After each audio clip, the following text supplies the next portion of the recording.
one little girl, 14-year-old girl, stands up and she says, Sadhguru, they are saying Rama walked from Ayodhya to Sri Lanka. Is it practical that somebody can walk from Ayodhya to Sri Lanka, or is it just a story?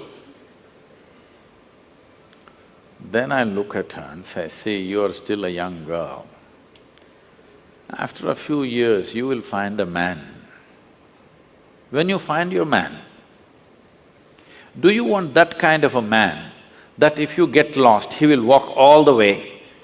Or he will think this is not practical and find a practical solution in his neighborhood?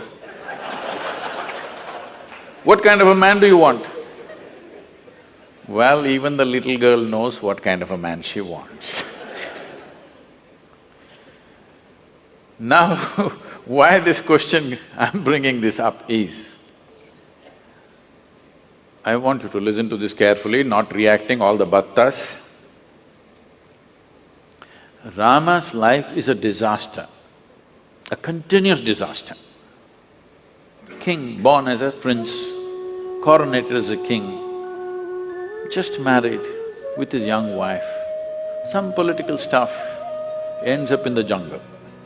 Living in the jungle, some television show may be showing it as some kind of a romantic affair, okay? Living in the jungle is not a romantic affair, believe me. I have individually, by myself, I've lasted in the jungle for weeks on end by myself, eating out of the jungle. After 3-4 weeks when I came out into the town, people wouldn't recognize me. That's how it would be. So with a young wife, she's not a tribal woman, she's a princess. Living with her in the jungle is not a romantic affair, it's a tough life. Knowing that it's very difficult, his brother also follows him to assist both of them because he knows what will he do with this young woman in the jungle. Then as if that was not enough, his wife gets kidnapped, Sri Lanka. And then, because the wife means so much to him, he walks all the way, despondent, not a nice trek, not knowing whether she is alive or dead or what has happened to her.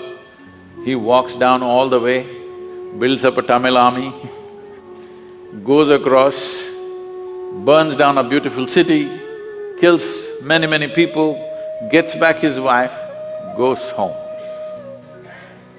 Now the wife is pregnant, no sonogram. So he doesn't know whether it's a boy or a girl or boys or girls or what. This is important for a king. For a king, it's very important that he has a son because it has to continue.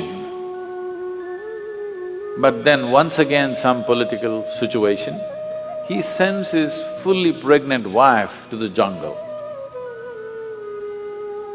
She goes there, delivers 2 boys, he doesn't know. And then he gets into a battle with his own children. If at all, if there can be a true disaster in your life, in anybody's life, knowingly or unknowingly you killed your own children, this is the worst thing that can happen to you. It almost happened to him. He almost killed them. Somehow, by fate, whatever situation, he did not kill them, he almost killed them. He did his best to kill them without knowing who they are. Then Sita dies without ever seeing him again. You call this a successful life? No. But we worship him. Why do you worship a failure like this? Because no matter what disasters happened, the man did not become angry, hateful. He did not lose his balance. He maintained his balance 100%.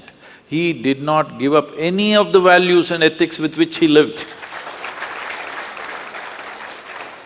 A continuous disaster, a serial disaster he is, but unmoved, untouched. It is this quality that we are bowing down to. We are not bowing down to him because he is a super success. He is a super failure, but within himself, do what you want. You cannot take away who he is. one of these incidents that happened in his life happened to most people, they would all be cracked up. Yes or no? Just one of these disasters happened in people's lives, they will crack up in their minds. Serial disasters, but total balance. We are bowing down to that quality because this is inner management. If you go out to do things in the world, you cannot control what the world will throw at you. But what you make out of it is 100% yours.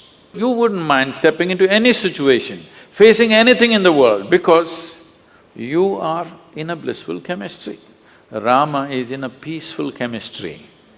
No matter how many troubles you throw at him, similarly, if you have blissful chemistry, no matter how much nonsense somebody throws at you, you're blissful.